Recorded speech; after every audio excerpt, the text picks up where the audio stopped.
if you want to be deliberately better every single day, is master the day. Today, I'm interviewing Terrance McMahon. He started as a door-to-door salesman and worked his way and created a huge and successful business. Not only that, he has great names on socials. Terrance also overcame liver failure, and that just goes to show how resilient he really is. Not to mention, he has a best-selling book, Superhero Self, How to Overcome Anything. So let's get straight into it. My first question for you, Terrance, is, so I think I've covered some of what you do, but would you like to introduce yourself and tell the people what it is that you do? I guess I would identify as a mentor. That's kind of the space that I've ended up in. And it took a long time to get there, many, many years. I'm 52. So I started this journey as a young man, I think at 18, going off to college and doing that. I played baseball, American baseball, and at a university in Massachusetts, and did well. I had a scholarship. And during my years in college and after, I connected pretty heavily with medicating my anxiety and panic attacks with alcohol, which was one journey that was a bad journey. That was basically what I call a bad algorithm. You know, an algorithm is something that runs on autopilot in your life. And that algorithm ran pretty regularly. If I felt off, I'd drink, but I was super functional. And when I left college, I started knocking on doors, selling life insurance, because there were no jobs. I had no degree yet. My then girlfriend was pregnant, so we were getting married. A baby was coming, and I didn't have any money. So I went off and started knocking on doors, selling life insurance door to door, which isn't easy. But I learned some more algorithms. I learned ways to do it and to predictably get income. Just designing a script, basically a series of a sequence of questions and answers that I had prepared and ready, and it worked. And then I started kind of early on scaling an idea. I started doing direct mail. I started mailing out letters, writing them out and stuffing them in an envelope. And then I had virality in maybe mid-90s. I bought a mailing machine, which was kind of against the grain back then. It was a Pitney Bowes machine that would insert letters, and it would put print on it and fold them, and believe it or not, put it in an envelope and stamp it and put an address on it. So I went from writing maybe 100 a month to writing thousands per month. Wow. And I got the returns. And when I got the returns, I started getting lots of leads. So that was my journey into becoming a CEO. Okay. I ended up having more leads than I had time to sell. So I hired my friends that couldn't get leads, and I had them work for me. And then ultimately I grew that into a company providing not only insurance, but financial products to ultimately 60,000 people in 20 markets. I had 600 agents and brokers that worked for me. I was the CEO. I kind of blew up over the course of 25 years, all the while drinking pretty much every day, getting unhealthy, and everything was progressing in a very bad way. So after I blew up financially, I blew up physically. I was 350 pounds. Wow. And I was this big, and which that's morbidly obese. You're one bad day away from a heart attack and dying. Had massive attacks, depression, anxiety, panic attacks, the hypertension, really bad. And I never really even knew it. And I was earning a 6-figure income or 7-figure income and producing an 8-figure sales result in the company, and had a private driver. Things were good. And then one day I drove into driving around, didn't feel good. I got dropped off at the hospital to get checked out, and the doctor, after looking at me after a while, he said, well, I thought it was my heart. And he goes, no, it's not your heart, it's your liver. Your liver is in massive liver failure, and if we don't go to some extreme measures tonight, you're going to die. So that was a epiphany moment for me, because I went from being a CEO with a 7-figure income, doing whatever I wanted to do, to being labeled alcoholic liver failure, which meant I'm right on the end of a liver transplant waiting list. So that started a new journey. Absolutely. That's a mind-blowing story, to know how almost you had built everything up, and at the same time, everything was coming to almost a brick stop at the same time. So that's definitely one. That's a crazy Yeah. That's a crazy start. Wow, that is definitely amazing. So, and then so you managed to get a organ donor at the end, Yeah, and the journey to getting the I mean, that's where the story gets interesting, because shortly thereafter I found out a few things. He said, number one, you're terminally ill. Like, if you don't get a liver transplant, you'll be dead in 6 months. So what do you do when someone tells you that? You Google, like, how do I get a liver transplant? Like, yeah, Google it. So the average wait time for someone that's listed is 323 days. I had 6 months left to live, so I didn't have enough time. And in the US, it's not assumed donor, meaning in the UK, I think if you die, they assume that you're going to donate your yeah, liver. In the UK, in the United States, you got to put that on your form. You got to literally go on a list. And so for every 3 people that need an organ in the USA, only one person's eligible. wow, Only one person gets it and survives. The other 2 die waiting. So I was probably going to die. And miraculously, right at the very end, after I said goodbye to everybody and thought it was going to be over, a prisoner died in a hospital, or a prisoner died in Alabama, and was a high-risk organ that a lot of people didn't want, and they ended up offering it to me, and it fit, and it matched, and it worked, and I lived. wow, So literally out of nowhere, I was saved by a last-minute organ transplant by a prisoner, and that was it. So you're sitting there at the end of, you got a spare tire in your body, so you got to understand that you're driving across your journey on a spare tire, and you got to care for that tire, absolutely. and make the changes, make the adjustments, and So, that's what I did. so at the moment you're on quite a healthy lifestyle, I'm presuming, and Yeah. yeah, perfect. Yeah. Definitely. The what came of it was an awakening. You have this change moment, and there was a few of them. One of them came in an addiction center. Yeah. They made me go to addiction center to get the transplant. It's one of the requirements that you have a relapse plan, a relapse prevention plan. And in that center, that we were in a circle, and they're saying, I'm paying attention, because I got to get through this, or I'm not going to get an organ. So I'm literally like almost taking notes, but they're giving me this information. They're telling me who I am. Like, you're broken, you have a disease, you're an addict, there's no cure. And we're going to propose an algorithm for you, which is go to meetings every day, acknowledge your disease, tell people about it, and self-identify as being an addict. And I was like, wow, that's not something I want to do.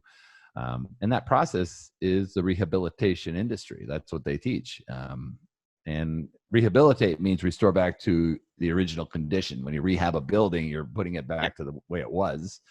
And for me, that was not necessarily going to work, because I was pretty busted up. One of the few things I did agree with them, that something was broken. And I think what was broken was my identity.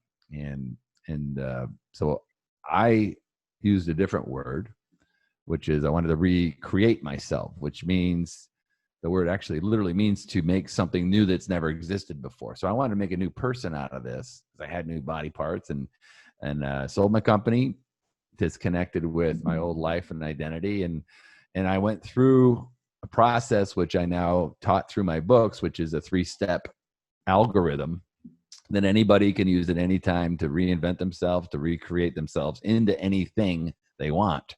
Okay. And maximize their human potential. So that's what it was. And the 3-step algorithm is super simple. The first one is you got to make decisions. You got to cut away from things, right? Decision means that. The word decide means to cut away from. D means away from, the etymology, and cision means to cut. So it means to cut away from.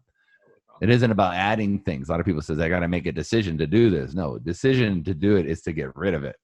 Okay. So to change the fruit of your life, you need to change the roots. So you got to cut them. I mean, there's base roots in there that are feeding your body. You have your identity, you have your environment, the people that you hang out with, your social circles, your habits. Like a lot of those had to be cut. So you cut them away. And when you cut things away, the law of micro thermodynamics says energy is not created or destroyed, it's just transferred. So you gotta put something else in there, or the world will. I think that's why a lot of people go to these meetings all the time when they're getting out of alcohol, because they used to spend a lot of time doing alcohol. Now they got to do something else with that time. Absolutely. You don't have to go.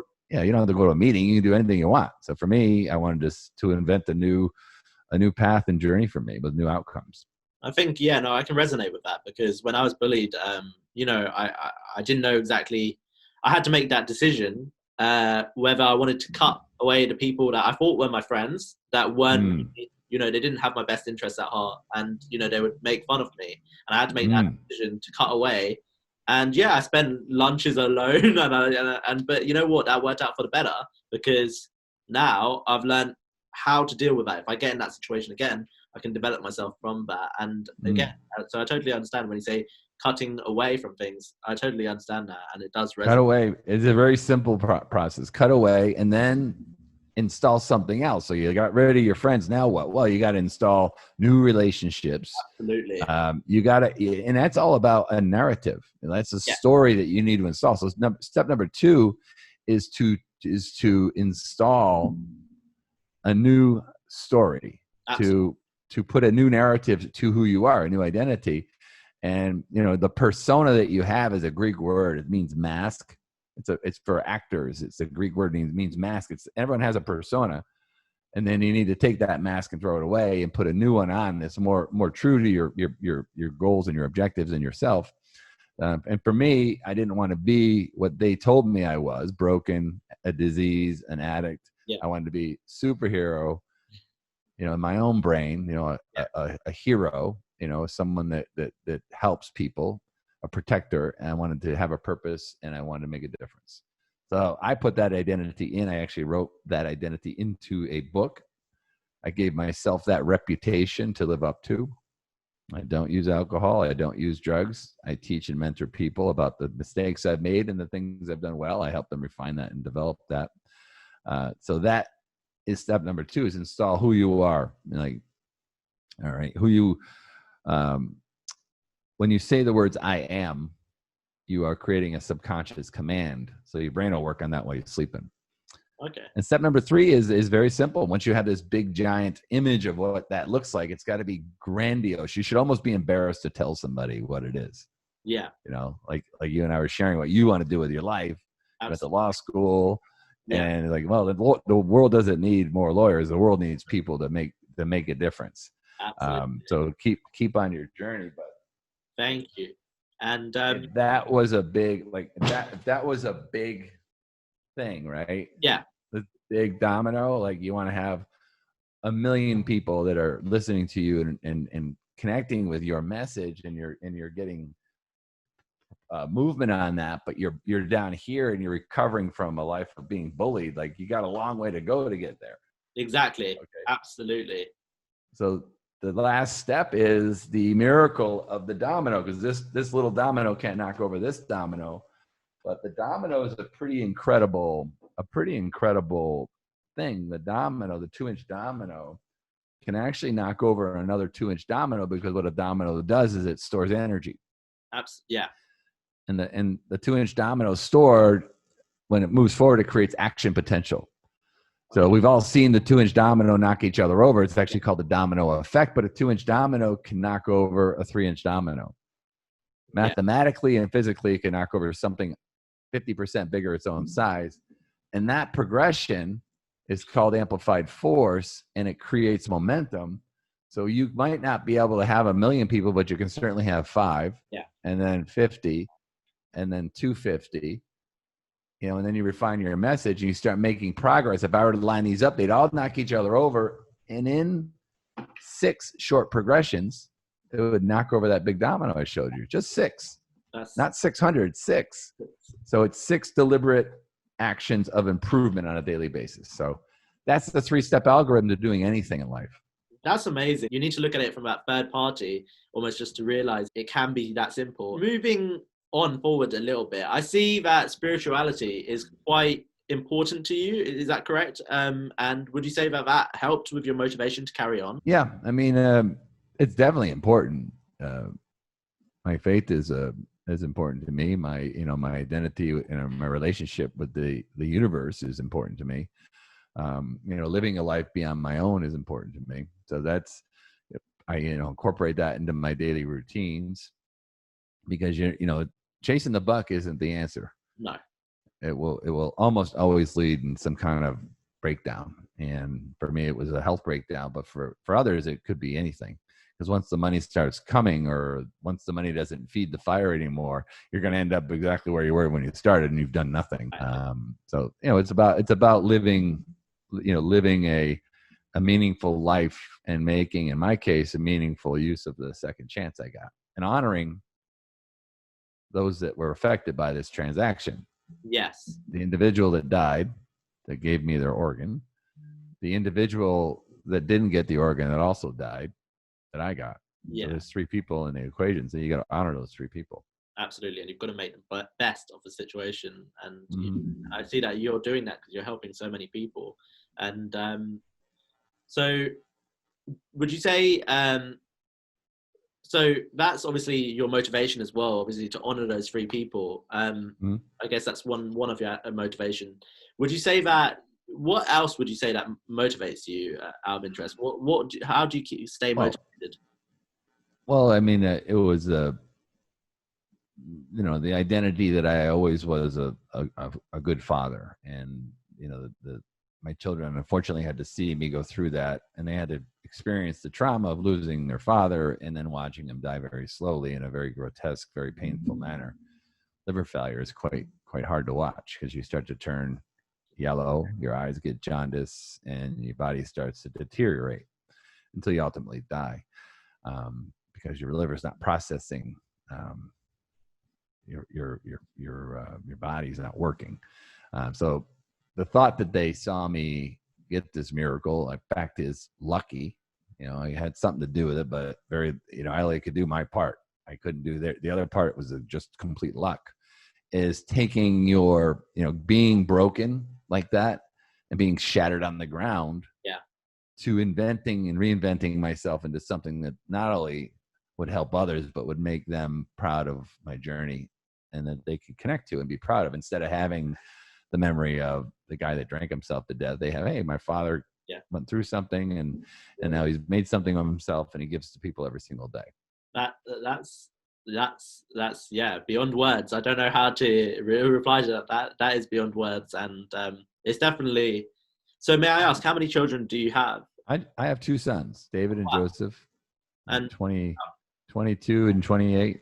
Oh wow. Okay, so one's the same age as me. I'm 22 as well. Yeah. Perfect. Okay. Great. So do you believe, because on my channel I focus, one part I focus on as well is manifestation. Do you believe in manifestation, and is that something you believe in, or? Yeah, very much so. I mean, you're the programmer of your supercomputer. Your hard drive is your basal ganglia. Yeah. All right. Your basal ganglia is the 500-year-old reptilian brain that does things on autopilot. That's why you can walk up your stairs while you're looking at your phone. Okay. Like, the basal ganglia is running software, and you're giving that software to the basal ganglia in the form of programming, which are your daily actions and your daily habits. Like, that's a big part of your life. So you become exactly who you programmed into your computer, your supercomputer, right? You don't choose your future. You choose your habits, and they decide the future you're going to be in. That's a John Maxwell thing. And habits need to be installed through activities, positive manifestations of who you think you can become, and then taking deliberate actions, knocking over dominoes to making that so. So you got to do your part. The universe will help. You got to do your part. It's like, I got the transplant because I did my part, but the universe also will help you. But you got to do your part. You can't just want it to come. In my mind, there's a fine line between hoping $1 million check will end up in your mailbox, there's a book about that called The Secret, which is the law of attraction, which is working. But there's also another process called temporal discounting. Yes. It's when you really believe something's going to happen, but you also acknowledge it's not going to be easy. Yeah. Like so mathematically, people that understand that a bumpy road's coming have a better likelihood of manifesting the result than someone who just wishes for it without action. Yeah. No, absolutely. I mean, that's I've read the book The Secret. Well, I'm reading it actually as we speak. Yeah, good Also, book. and I'm also reading E2 by Pam Grout. So that's also quite interesting. And as you say, no, I totally agree with you with temporal discounting, because yeah, you have to almost, and I totally agree, you have to almost contribute towards that for it to happen. So when you were almost starting, you were doing the door-to-door sales, and you're looking. Who was your role model? Who was I had a mentor. I've had mentors my whole life, and you know that's the role I play now. I had a guy named Ted Harmon. He had 15 kids, and he sold life insurance door to door his whole life. He sold milk. He sold aluminum siding. He was a salesman, and Ted taught me how to relate to people. He gave me that gift of connection. He says, this is how you connect with somebody. You don't go in talking about the product. You go in and create a commonality and have a fun discussion about it. So Ted was a lot of fun. Absolutely. And he made the job fun. Like he'd pull into someone's house and he'd pull up to the table and have dinner. And I'd be like, wow, I didn't think this was even something people did. But he did no problem doing it. And he stretched me. He made me stretch. That's what Ted gave me, the ability to stretch. So I've had a few mentors in my life. Three major mentors, and Ted played a massive role in my momentum getting started. And that's all part of life is about, like creating momentum for yourself and always going across the river one more stone, hop to the next one. So I'm going to skip one of my questions to get to that question. How do you go about finding mentors for someone who's not sure how to find a mentor, or is just getting started and they're looking at this and thinking, actually, I really want a mentor? How does one go about reaching out and finding a mentor? Well, that, again, it's the most common question I get on social media, because I can't talk to everybody one-on-one like we're talking. So No. I have a mentoring app. I'm not here to sell it. I'm just saying, like, that's one way that I figured out this problem, because this communication process that you and I are going through is amazing, and it's high level technology and it's remarkable, but it also fills up a lot of space relatively fast with people, particularly during lockdown. Absolutely. Right? People are on Zoom calls, are almost getting zoomed out. So you want a mentor because the mentor has heuristics. Your mentor has shortcuts. Like I already know 5 or 6 that I could tell you based upon what you want to do, what you told me. Okay. So I'd say, here's a book, here's a practice, here's something you need to cut out of your life, here's something you need to pop in there, add, delete, modify. Mentors give you access to other people. Absolutely, yeah. Mentors give you a playbook of mistakes to avoid. So that's why you want a mentor. It's pretty obvious. People with mentors do better than people with don't, period. That's not even open for this debate. Whether or not you can get someone of high quality to mentor you is another matter. Now, one person that has no say in whether or not to mentor you is the authors of these books that are dead. Yeah. Like you could have Dale Carnegie mentor you if you read How to Win Friends and Influence People. You can have Seneca mentor you. You can have Marcus Aurelius mentor you. Socrates, Plato. Absolutely. Freud, whatever your role is. I mean, who's the king of motivation? Absolutely, yeah. There's also, you can ask. You need to ask and frame it correctly. I've seen a social media movement like, I'll work for you for 90 days for free or a year for free. Yeah, if you mentor me. Hard to say no to that. I mean, it's hard. It's literally hard to say no. I mean, I had interns that were in university that were supposed to be free. I still had to pay them. I could not. I had to pay them. It was just something I thought people should get paid for their time so they can do things with their money so they can continue to get better. But you ask. And if you don't ask, you just model. Okay. You model them. And there's another book. This is a book by an American author named Austin Kleon. It's called Steal Like an Artist. So you can steal stuff from people without them knowing it. And it's ethical. So let me tell you why. A lot of people say, don't steal from me. And no, it's very ethical to steal something because they all did it too. Yes. There's not one idea that is written in that someone can make claim to with a patent, because you can't patent motivation. You can't patent momentum, energy, kindness, ethics, hard work, discipline. You can kind of use the principle, the virtue, and then you can put your own secret sauce to it. So in this book, what I love most about this is you can imitate somebody or a group of people that are kind of like what you want to do, and ultimately apply your own secret sauce to them, and then ultimately emulate them. Okay. The Beatles imitated, if you ever saw their interviews, Chuck Berry, Elvis Presley, and Jerry Lee Lewis, and others. So each Ringo, Paul, and John, and you know, they imitated these musicians, and then they emulated them becoming the Beatles. In the USA, if you know anything about basketball, Kobe Bryant, who just died in a helicopter practice, but a helicopter accident. He always said that he imitated Michael Jordan. Okay. Because, you know, he wasn't the same size as Michael Jordan. He imitated his moves and ultimately put his own, applied itself, became Kobe Bryant. Wow. So you imitate to emulate. Wow. So No, you can have mentors that don't know you're mentoring. If someone wrote a book, they're giving you the secret sauce to their lives. Let me tell you what happens when you write a book. Yeah. You always want to make sure the shit in there is good. So you give it all away in a book. There are very few people that write a book and don't tell you all the secrets, because they want to make sure the book will be there when they're gone. And that's one of the problems with writing a book, is like, you got to make it good because it lives beyond you. So the $9 or 15 euro you spend on a book, or pounds, you guys are in England,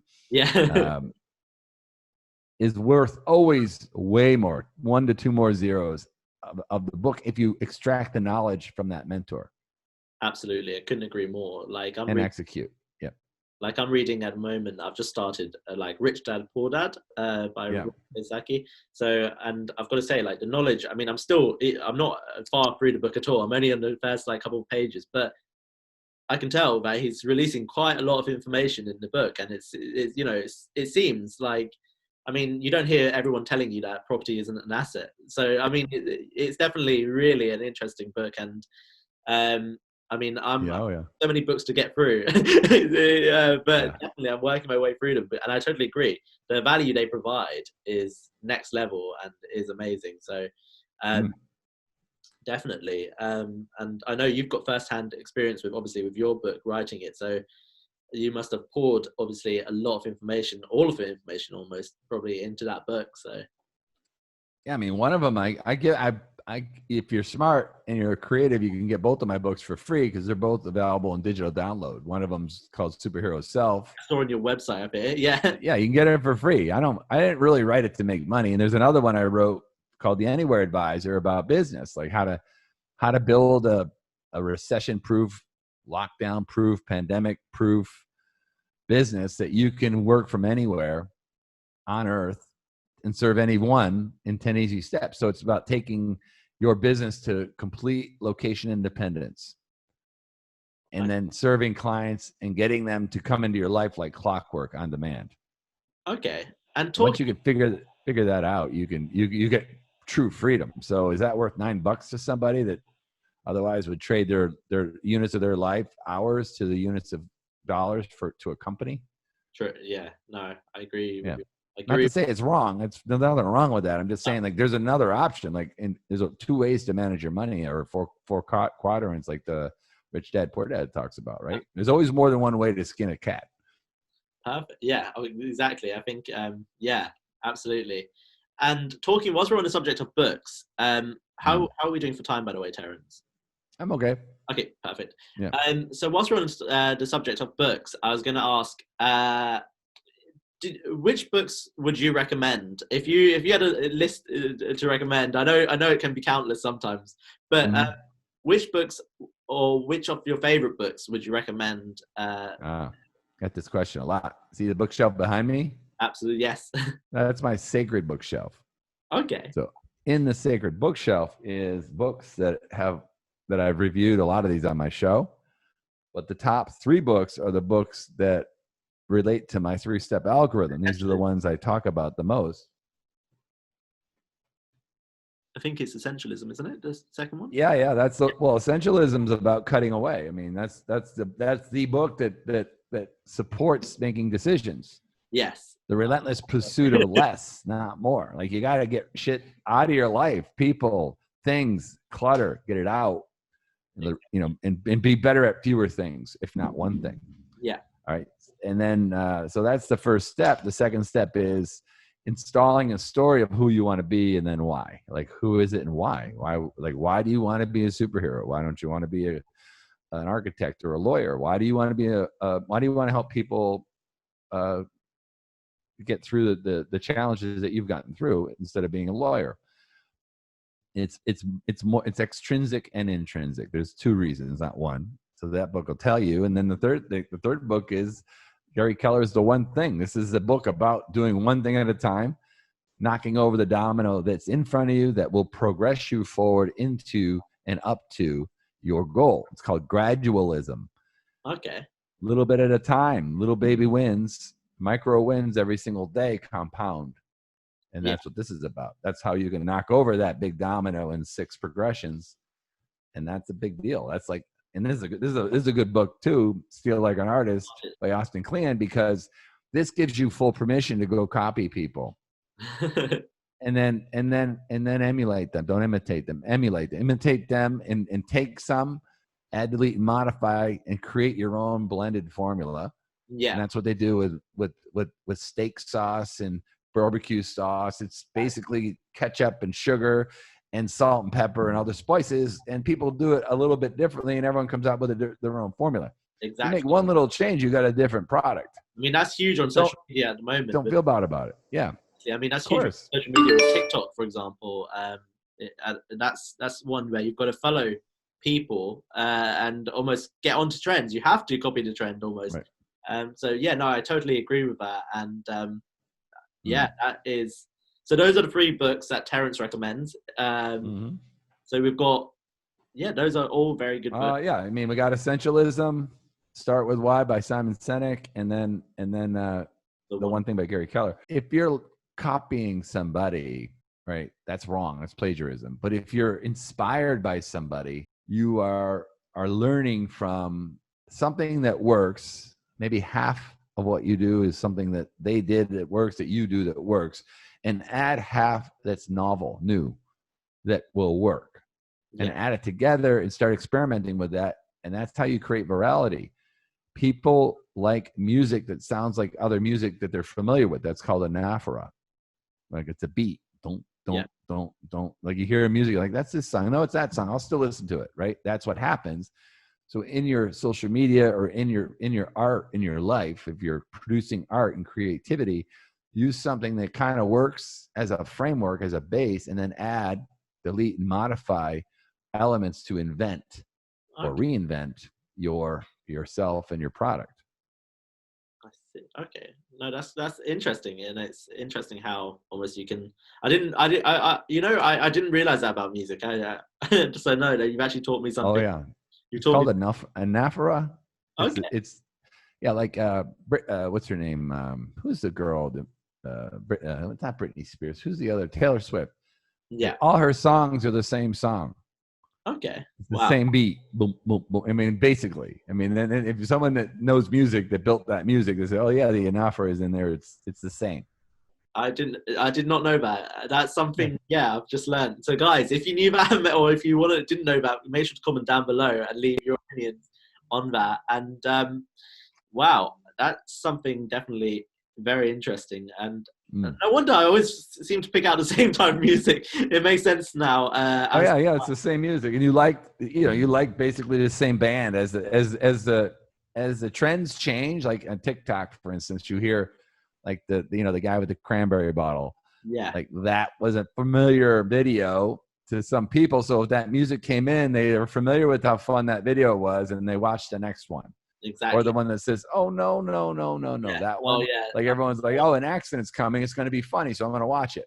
Yeah. Like it's a cue. It's a cue to keep watching. So in your creativity, understand that there's certain formulas and algorithms that work, and without copying someone's algorithm, you can apply the commonalities that will always work to your art.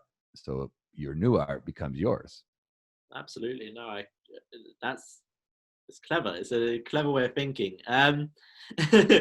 So moving a little bit on from that. So what's the best advice you could give someone who's wanting to start? Because I feel like a lot of people now, especially, are getting quite, everyone's eager to be an entrepreneur, or quite a lot of people anyway.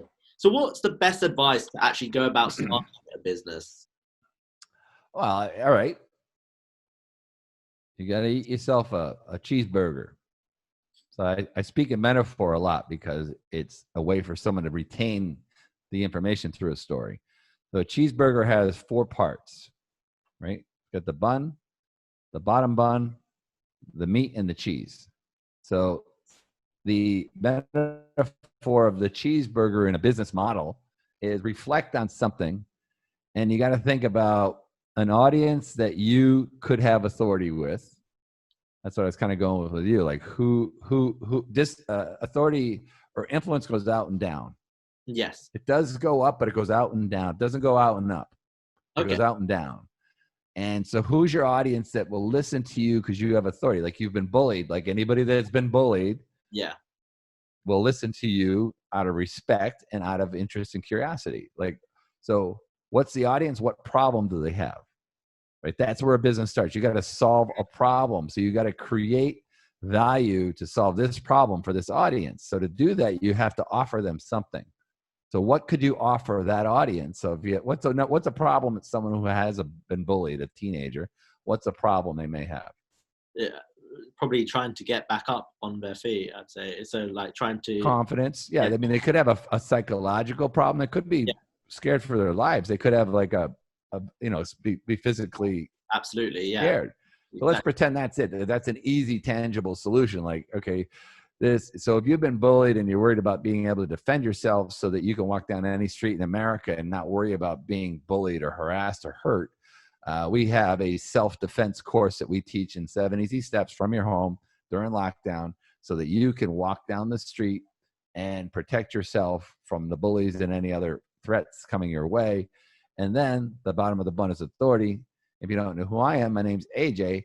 And for most of my life, I was bullied until I learned the steps. And these steps helped me be more confident. And it showed up in my work. It showed up in my relationships. It showed up in my personality. I got more healthy and a better life. Absolutely. Like that's a product. Like that's how you start a business. So that's the first step. I seen how we use metaphors as well. That's stuck with me now. Yeah. Well, teach them metaphors because it's a way that, like, you teach something that someone doesn't know that you know with something you both know. That's how you use a metaphor. Yeah, absolutely. In teaching. So I use them a lot because I teach. Yes. Wow. Yeah, cool. So that's the cheeseburger. Would you call that the cheeseburger method? It's a cheeseburger. Yeah, I have a TikTok video about it. It's very simple. Like it's a cheeseburger marketing model. And then, then I have other metaphors to build a product and then, build introduction copy, creating some way to explain that to somebody, which is a sales process, and then ultimately generating traffic on an ad or an invitation to tell someone about what you can do to help them. Well, definitely. And it's quite a clever way of if you wanted to start a business, you can take away from that. And yeah, it's great. It's great. Alternatively, you can just buy into some other business model. Like you can buy kind of a franchise that works already. Like if you want to be in the motor business and you want to be around cars, you can buy a franchise that talks about and sells cars all day. But a good business starts with reflection, and it starts about the question that you'd ask everyone, like, what are you doing for others and why? Absolutely. And like, what are you doing for others is like, how do you want to change the world? Like if you're successful at that and you look back at it and you're going to die the next day, you're going to be proud of what you've done. Yeah. No. If not, you're probably not doing the right thing. Just go do something else. Like if I, take it from me, like I pushed all the money I had on paper across the table because I was going to die. That's all I literally had, that in a memory of an asshole that drank too much. Yeah. That was literally what I was leaving behind. That's not a very good feeling. That was a bad plan. So you go on a different plan. On a different plan. I totally understand that. And I think that leads quite nicely into our next thing. Obviously, I mean, success means a lot of different things to a lot of different people. Mm-hmm. But what's your biggest key to success, would you say, for you? It's the without a doubt my routine, my daily routine. Okay. So I can give you another metaphor if you like. Yes, please. All right. So everybody, the one thing people have a problem with a lot of times is getting their arms around the idea of a year, writing goals. Yeah. And like, you got to know where you're going. Like, I could do this for a couple hours, but you got to know where you're going. Like, where you're pointed. So if you know about what you want to do, let's say you have a big domino goal and you've thought through that correctly. It's not a goal setting exercise, although I do have a good goal setting course I just put out on my YouTube page. But your year is a very big thing, and it creates a lot of procrastination because you keep adjusting your goals because you have lots of time. But one thing that doesn't change is the bookends of the day, right? The day starts and ends. So these are bookends, and bookends are in the middle of a day. Yeah. Right. So what I would suggest, if you want to be deliberately better every single day, is master the day. Miracle days turn into miracle lives. So an AM bookend, like, what do you do when you wake up? Like, everything I do, I just wrote down. And then I end up in a morning session for a couple hours where, I meditate, I breathe, I have a mantra, I look at my goals, I plan my day, I take in some content, I absorb some content to learn. Yeah. And that's what I do. I spend a couple hours every single day doing that. After I've done the normal stuff, I don't eat until 1:00 now because I'm fasting. And then the end of the day is a digital sunset. Put the phone down, get ready to go to sleep. You need to sleep well and prepare for sleep. Like, set your room up correctly, get the temperature right in your bed, make sure you're comfortable, maybe read a little bit to let the brain kind of flow down. I had another metaphor. I have a lot of metaphors, but the metaphor of the snow globe, I don't know where it is. Someone's touched it, but it's a snow globe. Like, your brain's like a snow globe at night, and the flakes are going all over the place. My producer took my snow globe. Like, this is the metaphor of your brain. It's like, after the day, it's this massive like flutter. You got to let it settle so you can sleep. If you don't have it settled, you won't sleep very well. So you have your AM and your PM book, and in the middle, you have blocks of time blocks. Yeah. Learn, earn, and return. Those are what I put into my blocks. I have blocks of time to learn, blocks of time to earn, blocks of times to return. This is a form of returning because I'm not being paid for this. Yeah. I'm happy to do it. It's part of my deliberate. We got a lot of requests, by the way. So you happen to be persistent. So thank you. Yeah, so I'd like to do this so I can mentor directly and indirectly hundreds, if not thousands, of people through this one interview. I appreciate that. No, I really do appreciate that. And yes, I was very persistent. You'll be successful if you don't stop doing that. Don't quit on that. Thank you. So that is, so you'd say that your routine is your key to success, definitely. So yeah, it's the key to anybody's success. It's when you teach others, you got to be client zero. You got to be yourself. I've done everything to me that I'm teaching you. Absolutely. Yeah, I remember. Well, 100%. I totally agree with that, because when I was in uni, at first I started with no routine at all, and I'd leave my assignment due to the next, literally maybe an hour before the deadline, and yeah, obviously you can imagine my stress levels when I've got something that's worth 40% of my mark due in 1 hour. So yeah, and then I come to the realization it's a 2,000-word essay, even more stress levels go up. So yeah, no. I think, no. So definitely that was one thing that helped me in uni, was building almost a routine for university. I find that almost routines change with what you're doing. And like with university, like now my university routine wouldn't work for me. But one thing is, when I had it, it really worked well. And it was a solid, firm routine that helped me. And I definitely recommend out to anyone, definitely get a routine that helps you concentrate. Yeah. Work to your best ability. So I know you're just, because I recently saw your TikTok. So with one of the TikToks that you made, and it was surrounding yourself with the right people. So I think we've covered this a little bit, but would you say what's your advice to those? Obviously, I know it's a decision again, but what's your advice to those that are too scared or too worried to get rid of those people in their lives? Well, you could manage them out of your life too. You don't have to give them massive access to your life. You can create a new environment that makes you unavailable. Yeah. A lot of people are super available for the phone interactions. I think that's why bullying is still so prevalent. It's so easy to do. You say shit to people with the phone you'd never say in person. Exactly. So it's actually gotten worse, believe it or not. Something so bad has gotten worse. But if they're people not only bullying, if they're just flat out taking away, if they're a -1 to your life, Yeah. they're sucking the energy out of you. Yeah. You know, so you got to understand and be aware of what are you receiving out of that relationship, and what are you giving, and how do you feel after you give into that relationship? So if a decision needs to be made, you need to be either eliminated or managed out, Absolutely. or put in a nostalgia bucket. Like if you have a family member you don't like, you can see them on holidays, Christmas and Easter. Right.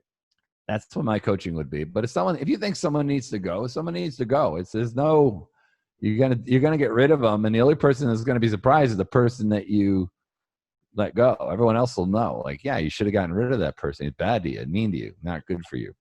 Exactly. And I think that's something, I think somebody who I think a lot of people would know, because I think he's quite big on social media, is Mike Malak, I think.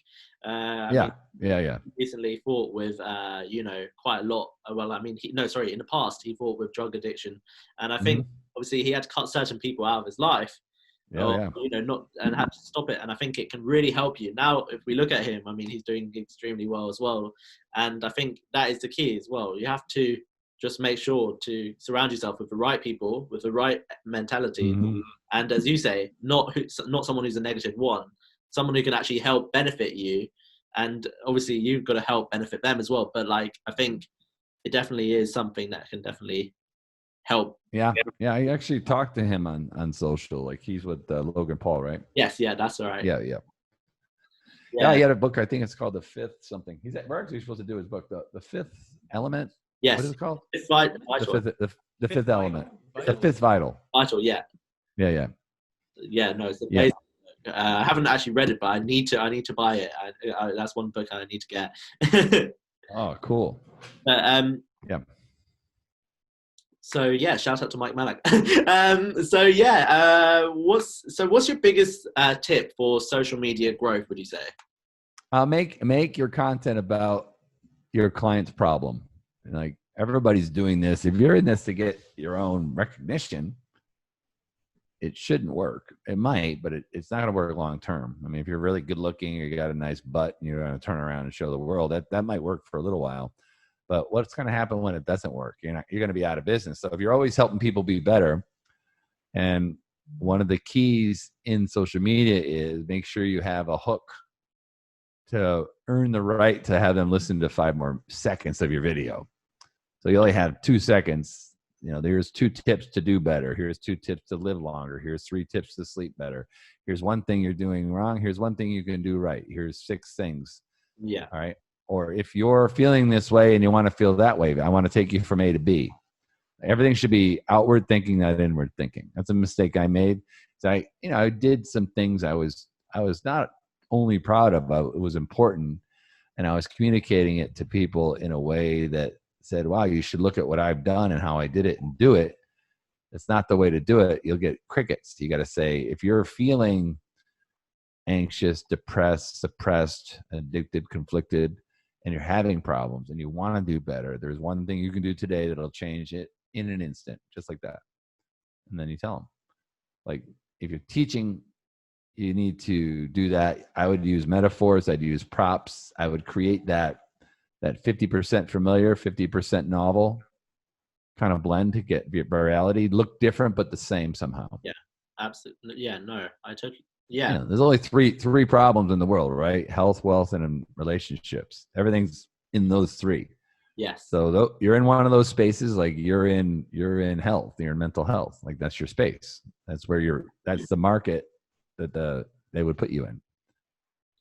So I've never thought about nobody invented motivation, and nobody invented sadness and depression. It's been around for thousands of years. So you're trying to help people with that because it means something to you. Absolutely. No, exactly. And I think as you said, but I've never thought of it like that. There's only three categories. I don't know why. It's never come to me, but that's an interesting way of thinking of it. Yeah, health, wealth, and love, really. I like that. It stuck with me. That's resonated. So what's a lot today, for example, if I was to go, I know people who are close to me who they feel scared, or they feel they're held back. They're not going just full force with what they want to do, and they're held back by something. But what do you think the biggest thing today is that is holding people back from achieving their goals? This is my opinion. It's the way what they call themselves. Like, who you are shouts so loudly in my ears, I can't not hear a word you say. So who you are is who you call yourself. Okay. Like, if I'm a mentor, I'm a mentor. If I'm an addict, I'm going to act like an addict. Or if I'm an addict in recovery, I'm going to act like that. Now, I'm not saying that's this is an individual decision, but if you want to be a motivational mentor in the world, AJ, yes, call yourself that. Okay. Like, just don't say I'm in motivation. I am a motivator. I'm a motivation mentor. I teach motivation every day so that you can be happier, healthier, and more successful in your life.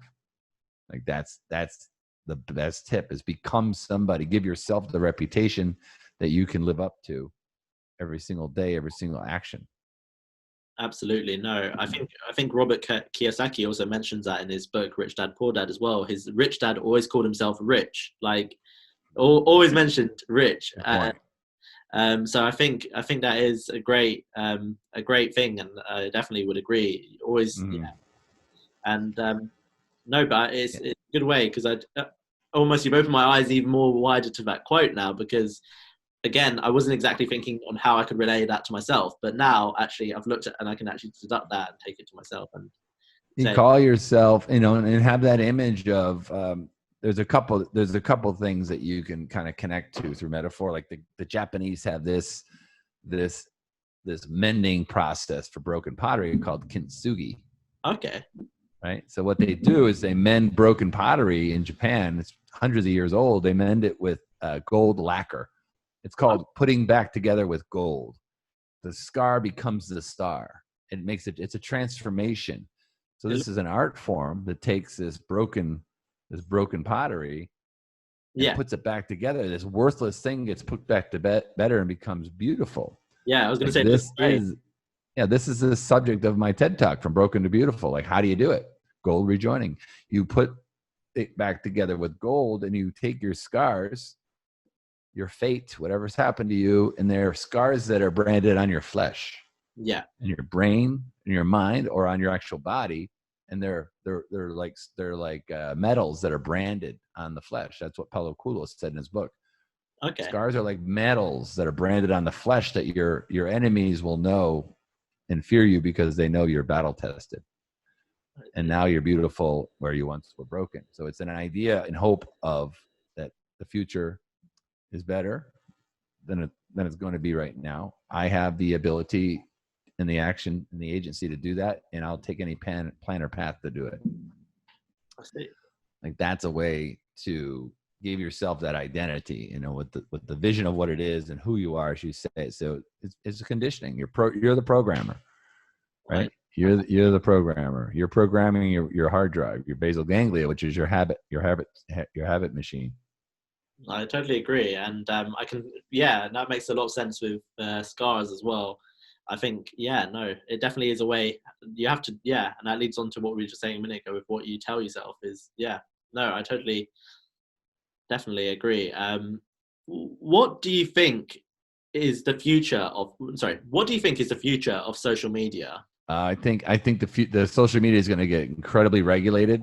I think they've gone way past their purpose. It was supposed to be for connecting. Now they're putting out political narratives, and they're not curating data in an authentic manner, in my opinion.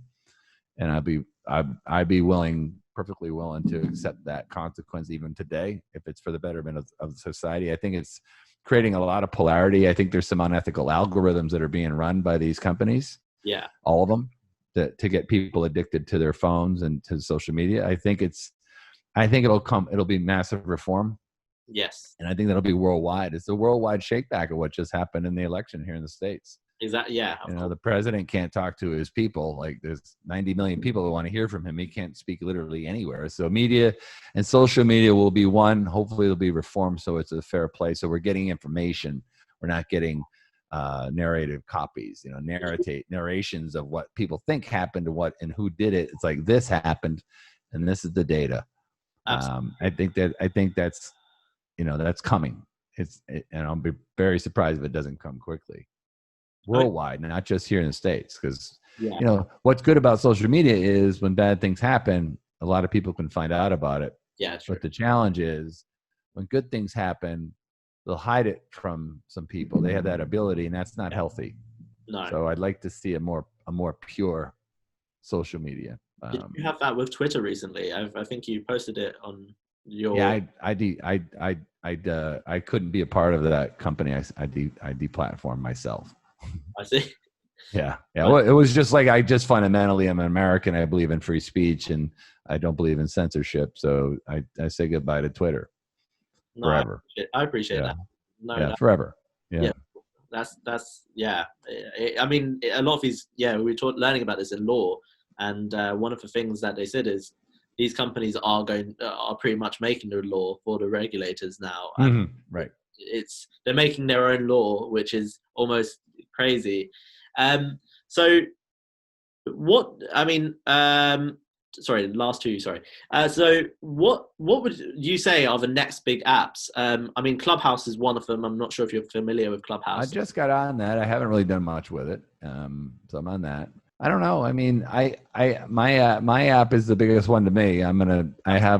My app does three things. Every day I do a video, a daily domino to teach you one forward-thinking, forward-moving thing that'll help you in your health, wealth, or your love. Mostly business. I'm very business handy. I have expert interviews just like this one with experts, and then I curate my books and I give the ideas as they apply to life and business.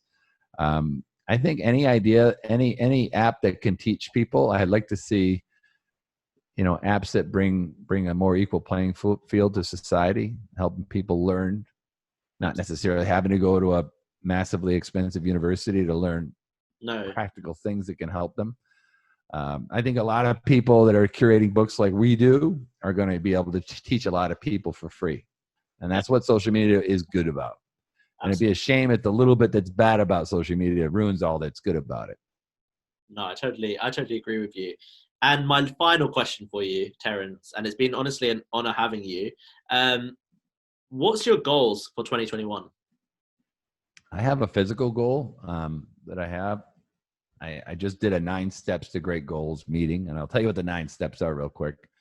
And I'll tell you what my four big ones are. So the first step in creating great goals is to write down 5 things you're proud of doing in your life so far.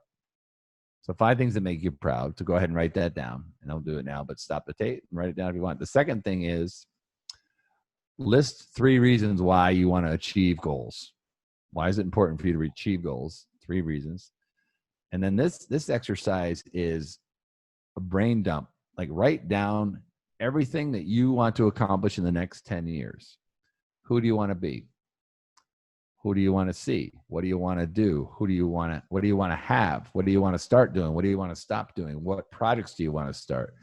What projects do you want to stop? Who do you want to meet? What interesting and creative things do you want to accomplish? So you come up with a list of 50. All right. And then you take a piece of paper, you write it down the column, and you put 1, 3, 5, or 10 next to each goal. So 1 year, 3 years, 5 years, or 10. Yeah. And then you pick your top 4 1-year goals. This is the easy way to make goals. So you got 4 now. Since out of 50, there's 4. There could be 70. There's no wrong answer. There's no wrong thing to put on it. But some things take longer than others. Like, if you want to write a book, you can do that in 1 year. Yeah. So let's pretend you have 4. So a book happens to be one of my 4 goals. So I had a physical goal. I had a meaningful goal to me, which is to write another book. I have a goal that's attached to my social media app, which is an amount of followers. And then I got an interpersonal goal in my family. So those are my goals, and one of them is going to be to have 10,000 users on my app this year. So if I'm sitting here a year from now, I got 10,000 users, I hit my goal. And for anyone that wants to join your app, what is your app called? And you can download it off my website, which is my name, terrancemcmahon.com, TERRANCE. McMahon is MCMAHON.com. But the app has its own website. The app is called the re-create.app. So it's re-create.app. And there's a 7-day free trial to the app. I have like how to write a book course in there, write your way to recreation, how to write your first book in 7 days. I have that whole course on my app. Like I sell that course for $497. Like it's free on the app.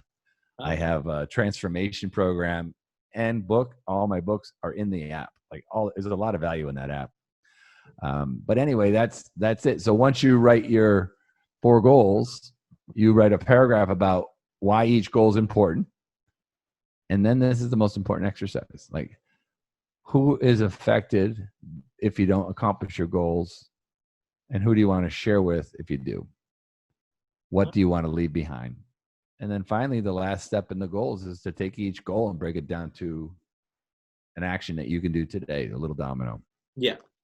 So that's in my YouTube page. That's the 9 steps to great goals. And it's very popular. I see. Okay. No, that's definitely, and yeah, that's something that I think a lot of people will benefit from, just knowing how to almost write down their goals. Because I know a few people that, they don't know where to start with their goals. I mean, I'm one of them sometimes. And yeah, I think that's a great way. I think that's a great way to manage that. And then the most important part about that process is look at them every day in your morning session, right after you're calm. Install the goal. And then you're looking at it every day, and you'll reread all 9 steps. You don't read just the goals. You read who's important, why, what are the obstacles, who's affected, what are my steps, break them down. Perfect. Well, thank you very much, Terrance. I'm going to have all your links in the description below, and hopefully, guys, please make sure to go follow Terrance, and also make sure to click on all the links as well. And Terrance is really interesting, and you can learn a lot from him. So I would definitely recommend following his TikTok as well. That's one thing I'm doing. I'm following his TikTok, his Instagram, and I had a look at his website today, and I learned a lot as well. So guys, make sure to go and check out all of those. I think you can really learn a lot and benefit, and it will help you. Thank you, Terrance. I really do appreciate you coming on today. Been a pleasure. Thank you.